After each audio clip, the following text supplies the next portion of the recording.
Pour beaucoup de familles, la rentrée scolaire, là, puis je sais, là, on est le 28 juillet, on vous casse déjà les oreilles avec ça, c'est dans un mois. Mais oui, pour beaucoup de familles, c'est synonyme de stress financier. On apprenait dans le Journal de Montréal ce matin que plusieurs personnes avaient déjà débuté très activement la recherche d'articles scolaires. Les dépenses s'accumulent, on cherche les bonnes affaires, puis de plus en plus, les écoles ont des attentes, des exigences en matière de technologie, que ce soit des calculatrices scientifiques dans certains programmes, peut-être au secondaire, mais carrément des iPads, d'autres dispositifs qui peuvent aider là, aux devoirs, aux exercices en classe, si bien que ça peut coûter plusieurs centaines de dollars par enfant. J'imagine les familles là, qui ont 2, puis 3, puis 4 enfants, ultimement, c'est des factures qui peuvent être dans les milliers de dollars.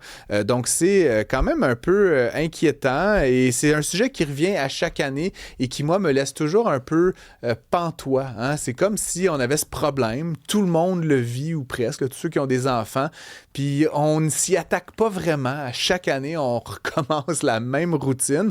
Anne-Marie Etier est directrice générale du regroupement Partage qui a commencé qui réfléchit et qui agit en ce sens. Bonjour, Madame Etier. Bonjour, Monsieur Gosselin. Merci d'être avec nous aujourd'hui. Donc, une rentrée comme les autres, j'aurais envie de dire, toujours un peu compliquée, toujours un peu coûteux pour les familles. Qu'est-ce que vous proposez, le regroupement Partage, là, pour peut-être adoucir la pilule pour certaines familles québécoises? Oui, donc on a un programme qui s'appelle Opération Sac à dos qui est en place maintenant depuis 25 ans, donc la 25e édition. Et puis cette année, c'est 12 000 enfants et adolescents là, qui vont recevoir un sac à dos, une boîte à lunch qu'ils peuvent choisir eux-mêmes, ainsi qu'une trentaine de fournitures scolaires. Donc le programme va être déployé dans 30 points de service à Montréal et en région. Mais c'est beaucoup plus qu'une distribution de matériel. Les familles vont être accueillies avec beaucoup de dignité et vont pouvoir découvrir toutes les ressources qui sont disponibles près de chez elles pour les accompagner tout au long de l'année. Très bien. Et dites-moi, vous faites ça depuis 25 ans, alors, fait l'organisme. Comment vous expliquez que ça soit encore aujourd'hui un si gros stress financier de pouvoir envoyer ses enfants à l'école? Qu'est-ce qu'on n'a pas compris ou qu'est-ce qu'on n'a pas fait pour finalement enlever ce stress-là sur les familles partout au Québec? Mhm. Ben écoutez, non seulement c'est un gros stress financier depuis plusieurs années, mais ça va en augmentant. Les demandes augmentent d'année en année. Donc, si on revient simplement en 2021, c'est 6 000 élèves à travers la province qu'on desservait. 5 ans plus tard, on est à 12 000 enfants qu'on va desservir. Et puis, ce nombre-là, c'est que la pointe de l'iceberg. C'est ce que nous, on est capable à Regroupement Partage de desservir avec le financement qu'on a Mhm. disponible, mais les besoins sont au moins 10 fois plus grands à travers la province. Ce qu'il faut savoir, c'est que, par exemple, l'an dernier, 48 des familles qui avaient fréquenté l'opération sac à dos avaient des revenus d'emploi. Fait que ça veut Hmm. dire que les gens qui ont un salaire, qui ont un chèque de paye, souvent c'est deux parents qui vont travailler, sont plus capables de joindre les deux bouts. Donc, quand on a fini par payer le loyer, on a fait des choix quand on a été faire à l'épicerie, il y a des factures à payer. Évidemment qu'au niveau de la liste des effets scolaires, elle est bien loin dans le fond, dans les besoins de ces familles-là, puis dans les Ouais. choix qu'ils doivent faire, vont toujours choisir de nourrir leurs enfants premiers et on les comprend. Vous dites que vous venez en aide aujourd'hui à 12 000 jeunes. Il y a 900 000 jeunes d'âge scolaire au Québec, puis je reconnais l'effort et la qualité de ce que vous faites, mais il y en a beaucoup, beaucoup d'autres et certainement dans ces 900 quelques mille, plusieurs qui auraient besoin peut-être d'un petit coup de pouce. Vous dites, et là, c'est ce qu'on m'a communiqué là, comme une information de votre part, que vous avez réussi à regrouper des fournitures pour la somme de 38 alors que ça en coûterait 220 si on allait faire ça soi-même. Pourquoi ou comment? C'est quoi la recette magique? Et est-ce qu'on peut Ouais. vous voler vos trucs pour économiser autant aussi? Ben, écoutez, si vous avez 12 000 enfants que vous achetez pour 12 000 enfants, votre pouvoir vient d'augmenter. Fait que la négociation auprès des fournisseurs, évidemment, est beaucoup plus facile. Tu sais, le slogan du regroupement partage, c'est rassembler pour mieux aider. Puis je pense qu'à Ouais. travers l'opération sac à dos, c'est exactement ça. Donc, on a la chance aussi de travailler avec des fournisseurs qui ont de très bonnes valeurs sociales. Donc, au niveau des sacs à dos, on travaille avec une compagnie compagnie qui s'appelle Editor, qui est dirigée par des femmes québécoises. Et puis, ils vont nous vendre au niveau du sac à dos, de la boîte à lunch, le coffre-crayon. Ces 3 items-là, on les paye 14 pour le primaire, 17 pour le secondaire, et ça, c'est le prix coûtant. Donc, la compagnie ne prend pas $1 là-dessus, donc c'est vraiment un acte de charité, finalement. Et puis, ensuite, au niveau des fournitures scolaires, c'est la même chose. C'est que, étant donné qu'on achète vraiment à grande échelle, on est capable de négocier des plus grands prix, des plus petits prix, je devrais dire. Et puis, c'est ce qui fait que pour chaque dollar que le regroupement partage va recevoir pour l'opération sac à dos, on est capable de le faire multiplier par 6. Donc, $1 donné égale 6 qui est redonné à la population. Ouais. Ceci dit, puis bon, je reconnais ce que vous dites, puis c'est sûr qu'il y a des avantages d'acheter pour 12 000, mais il y aurait des avantages d'acheter pour 900 000. Et là, ma question, puis c'est pas sur vous que je fais reposer cet odieux-là, évidemment, mais pourquoi justement qu'on n'a pas centralisé ce processus-là? Tous les gamins, ils ont besoin des duotangs, des crayons de couleur, des gommes à effacer. Pourquoi on n'en achète pas 1 million à chaque année?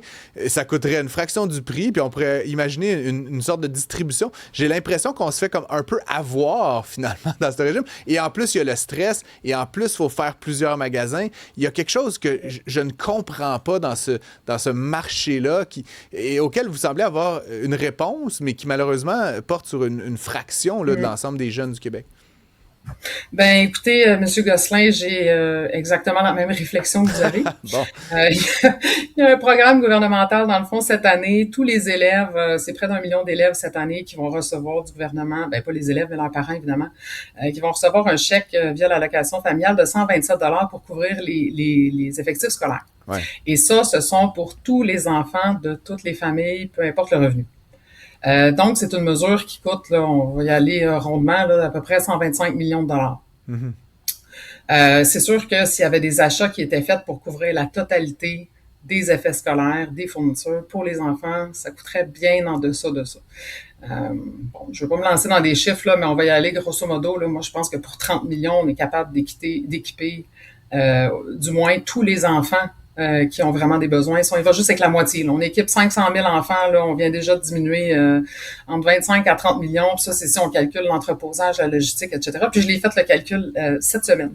Parce que justement, je me suis dit à me dire, ouais, mais combien ça coûterait d'équiper tous les enfants de la province, tu sais? Puis comme ça, parce que tu sais, l'autre chose aussi, c'est que non seulement les enfants, tu sais, la première journée d'école, là, quand on arrive, qu'on est un enfant, là, le stress qu'on devrait avoir, c'est, est-ce que mes amis vont être dans ma classe? Ouais, est-ce que je vais aimer mon professeur? Ça devrait pas être, oh mon Dieu, qu'est-ce que les autres vont penser? Est-ce que mon professeur va me demander de sortir mon duotang puis d'avoir la boule au ventre parce qu'ils n'ont pas tout le matériel qu'ils ont besoin? Parce que je l'ai pas trouvé. Ouais. Exactement. Fait que, tu sais, c'est des enfants qui... Tu sais, c'est des enfants qui arrivent souvent, qui ont faim à l'école. C'est des enfants qui partent avec plusieurs prises en arrière des autres. Fait que, tu sais, au niveau de l'équité aussi, d'arriver à l'école, si tout le monde avait le même matériel, on est, tu sais, un peu comme on le fait pour certaines écoles, même les écoles secondaires qui sont publiques, les jeunes vont porter des polos à l'effigie de l'école, justement pour limiter, tu sais, toutes ces marques-là, puis les effets que ça peut avoir au niveau de l'inéquité. Bon, peut-être c'est un peu loin là au niveau des vêtements, mais je me dis, si tout le monde pouvait partir avec la même base de fourniture scolaire, tu sais, quand on va travailler, là, quand on arrive dans un emploi, ben il y en a pas un qui reçoit un pad de papier avec un crayon pour pouvoir faire son travail, puis un autre qui a le meilleur ordinateur qui existe sur le marché pour faire le même travail. Ouais. Mais là, c'est un petit peu comme j'avoue qu'à la différence des vêtements, où il y a des tailles, puis des préférences, puis des couleurs, puis un paquet d'affaires, je veux dire, franchement, il n'y a rien qui ressemble plus à un crayon Bic qu'un autre crayon Bic. Là. Puis une gomme à effacer, puis une autre gomme à effacer, puis un duotang. C'est comme s'il y avait une drôle de situation. Florence Lamoureux... Oui, mais au même titre, Cube Radio, ça réagit pas mal. Il y a Pierre qui critique lui aussi la mesure du 127 du gouvernement. Ben oui. Il dit, dans le temps, on n'était pas tous riches et on payait les fournitures scolaires. Maintenant, les parents veulent tout gratuit. C'est à vous de gérer vos dépenses, c'est tout. Il dit, c'est certain à n'importe qui, si on lui offre des choses gratuites, comme le fameux chèque de 127 ben, ils vont le prendre et dépenser l'argent ailleurs. Donc, lui, il plaide pour une meilleure gestion du budget des parents. Et c'est certain, j'imagine que le prix des effets scolaires a quand même évolué depuis plusieurs années. Je veux aussi quand même peut-être préciser, puis c'est un peu ce que semblait dire Anne-Marie Etier, mais tu as des gens là-dedans, tous les enfants reçoivent le chèque, là, quel que soit. Fait que tu as des enfants là, de 2 cardiologues là, qui gagnent chacun 400 000 là. Eux, ils vont recevoir un chèque de 127 puis tu as la mère monoparentale qui a 3 petits gamins qui mangent pas tous les jours à leur faim, puis puis l'OCR reçoit 127 $. Moi, j'aurais envie de dire, on peut-tu comme couper la part en deux? La moitié, 50% les plus riches, ils recevront rien, puis ceux les plus pauvres, ils vont recevoir le double, par exemple. L'idée étant peut-être que c'est vraiment ceux qui n'auront pas l'équipement, qui pourront pas apprendre correctement, qui mangeront pas à leur faim, qui vont avoir une forme de transfert. Parce que sinon, franchement, je trouve toujours ça absurde des mesures comme celle-là, puis un peu populiste. On prend de l'impôt dans mes poches, dans tes poches, dans les poches de tout le monde, puis après ça, on nous redonne le même montant. Écoute, rendu là, prends-moi pas 127$, puis laisse-moi, enlève-moi cette charge d'impôt-là. Tant qu'elle donnait à tout le monde, fais rien, puis là, ce que disait Anne-Marie Etier, c'est qu'on pourrait gérer ça. Et donc là, finalement, on gère des chèques au lieu de gérer des achats. C'est très inefficace. J'ai envie de joindre notre autre invité à la conversation, Anne-Marie Etier. J'ai Francis Mailly, qui est vice-président aux affaires publiques au CCCD, Conseil canadien du commerce de détail. Il connaît évidemment bien le milieu là, du détail et j'imagine un petit peu la question des articles scolaires. Bonjour, Francis Mailly. Bonjour, Francis. Ben, c'est ça, entre Francis, on se comprend bien. Dites-moi, on entend parler de tout ça, là, des parents stressés, puis je voulais mettre l'accent en particulier sur une chose. Moi, c'est la question des pénuries. Je le disais là, à l'instant, là, on peut les dénombrer, les enfants en âge primaire secondaire. Là, c'est 903 257, là, je sais pas trop. Comment c'est possible que, genre, on sait le nombre de jeunes qui vont rentrer à l'école, il leur faut toutes 2 crayons, une gomme à effacer, puis 4 zootangs, puis qu'on se retrouve avec des pénuries. C'est où, là? C'est qui s'est pas compté dans l'industrie? Là, le point où j'aimerais peut-être vous corriger, je ne sais pas si vous avez des enfants, mais les listes d'achats scolaires ont quand même beaucoup évolué au fil du temps. C'est-à-dire que tout le monde a besoin de 2 crayons, une efface, etc. C'est quand même discutable. Il y a des listes, des demandes qui sont assez spécifiques en termes de couleur, en termes de marque, en termes de format, en termes de nombre de pages, etc. Donc, c'est quand même un certain dédale. C'est sûr que à tout moment, pour tout moment de l'année où il y a une concentration des gens qui achètent, il peut y avoir des pénuries. C'est quand même difficile pour les détaillants d'avoir une chaîne d'approvisionnement parfaitement alignée avec ce que le consommateur veut. D'ailleurs, c'est pour ça que nous, on fait des études. Là, c'est la 2e année qu'on fait une étude sur le comportement des parents. On fait une étude auprès de 1400 parents canadiens pour avoir des moyennes, pour mieux comprendre le comportement des parents, puis regarder un point que vous auriez sûrement pas pensé, que je pensais pas aussi important, je vous dirais, c'est que bon, il y en a quand même beaucoup qui sont dernière minute. Plusieurs font les achats à la fin août. Par contre, il y a quand même le quart des parents qui commencent les achats avant la fin de l'année scolaire. Donc, on parle de fin avril, début mai, jusqu'à juin. Il y a des achats qui sont faits à ce moment-là. Donc, il faut quand même que le détaillant pense à comment je gère ça, comment je gère mes approvisionnements, mes rabais, etc., pour bien aller chercher le consommateur au bon moment avec les bons prix. Parce que, aussi, un autre point qui vous fera assurément pas tomber en bas de votre chaise, mais le premier point qui est recherché, le premier aspect qui est recherché par les parents, c'est le prix. 80% recherchent souvent, parfois, recherchent souvent ou tout le temps les meilleurs prix pour l'achat de matériel scolaire. Donc, c'est vraiment de trouver le meilleur des mondes, dans le meilleur des timings, pour rejoindre tout le monde à meilleur coût et d'avoir accès à tout ce qui est nécessaire pour les étudiants dans la complexité des listes scolaires. Je comprends que vous êtes un expert du détail, mais j'imagine que vous écoutiez Anne-Marie Etier, là, avec qui on parlait à l'instant, qui nous disait si on faisait comme une centrale d'achat, là, si on regroupait tout ça, on pourrait probablement s'en tirer à une fraction du prix que ce que ça coûte quand on le répartit entre des millions de familles. Est-ce que c'est un scénario qui est envisageable pour un organisme comme le vôtre, pour les membres du Conseil canadien? Ben, nous, on représente les différents détaillants qui vendent ces produits-là, où il y a une connaissance de la chaîne d'approvisionnement. Là, la question qui peut se poser, c'est justement, ça voudrait dire donc une certaine uniformisation des listes scolaires de la première année jusqu'en secondaire 5 pour avoir le matériel. Écoutez, là, on tombe dans le choix vraiment, vraiment politique de qu'est-ce qu'on fait, comment on gère ça. Il y a aussi certaines bureaucraties qui peuvent venir avec ça, de la nouvelle gestion gouvernementale de matériel. Donc, je vous dirais c'est un choix de société qui est davantage à voir si on veut mettre notre argent à ce niveau-là ou on veut peut-être y aller avec une plus grande simplification des demandes des écoles. Je sais pas, c'est où le dollar investi est le plus rentable pour le contribuable. Mais j'imagine que les détaillants verraient pas ça d'un très bon œil, là, qu'on se mette à acheter centralement, puis couper les prix, puis faire valoir le pouvoir d'achat. Je veux pas vous prêter des intentions, mais... assurément, parce que c'est des produits qui sont vendus. Donc oui, c'est certain. Mais il faut garder en tête que dans les produits les plus populaires, dans les modèles d'affaires de nos membres, qui sont tous différents, il y a le concept de loss leader. que vous devez connaître, que les premières pages, peu importe la bannière de quoi que ce soit, souvent, c'est des produits qui sont vendus à perte pour attirer les gens. La rame de papier, là, à l'époque, je sais plus si c'est encore ça, mais moi, quand j'étais jeune, les 500 pages de papier imprimante, là, on te donnait ça pour genre 2,99, puis après ça, on faisait le profit sur le reste. Alors qu'en temps normal, c'est genre 7-8 $ une rame de papier. Là, je veux pas me vieillir davantage, mais dans mon temps, c'était les cahiers, les feuilles lignées, pardon, qui étaient genre 10-15 sous, qui étaient assurément à perte. Donc, ça se fait encore sur divers produits, des effaces, etc., qui peut être gagnant pour le consommateur. Est-ce qu'un achat groupé de la sorte permettrait... Écoutez, je sais pas, je suis pas expert en politique publique, j'ai pas fait ces calculs-là, mais il faut garder en tête que dans le système actuel, c'est quand même une façon d'économiser parce que les parents aussi, souvent, ils étalent, ils commencent tôt, ils font plusieurs visites. Ça, c'est quand même un bon moyen pour économiser parce que ça donne accès à plusieurs cycles de spéciaux des différents magasins. Donc, vaut mieux commencer, comme vous le dites, puis c'est ce que font certaines familles, vaut mieux commencer ça très tôt, avril-mai quasiment, puis là, tout au long de l'été, regarder un petit peu et comme vous le dites, peut-être suivre certains cycles. Maintenant, on l'a dit, là, c'est un secteur qui est fragmenté, puis c'est une bonne chose. Il y a de la concurrence, il y a plein d'acteurs, des petits, des grands, des moyens. J'aimerais quand même un peu vous entendre, là. Bon, il y a cet enjeu... Qui me frappe, moi, c'est à chaque année, ça recommence. Puis là, vous l'avez dit, c'est difficile, la logistique, mais mais tu sais, je sais pas, mettons que j'avais les données, là, puis mettons que j'étais le Conseil canadien du commerce de détail, mettons que j'avais les données, là, puis que je pouvais voir, là, tu sais, quelle date, puis là, il y a sûrement que les week-ends... Vous comprenez ce que je veux dire? On a comme 50 ans de données, là. Ça doit pas être... Le comportement du consommateur, il doit pas changer du tout d'année en année, là.